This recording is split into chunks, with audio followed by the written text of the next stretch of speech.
Tervetuloa kansantaloustieteen oppitunnille. Tänään aiheenamme on suomalaisten ostovoima ja miten se on viime vuosina muuttunut. Vuosina 2020-2023,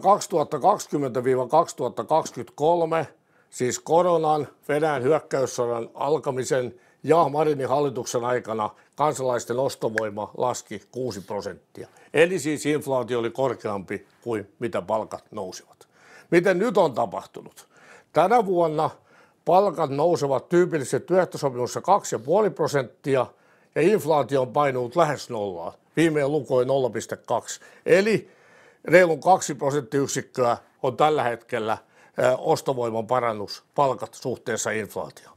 Sitten katsotaan, mitä on tapahtunut koroille.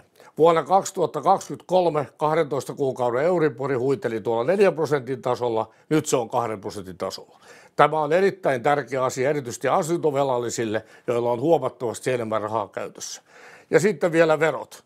Tässä on tyypillinen suomalainen mediaanipalkka 3 600 euroa kuukaudessa ja tällaisen henkilön verotusta Orpon hallitus tulee keventämään ensi vuonna 360 eurolla.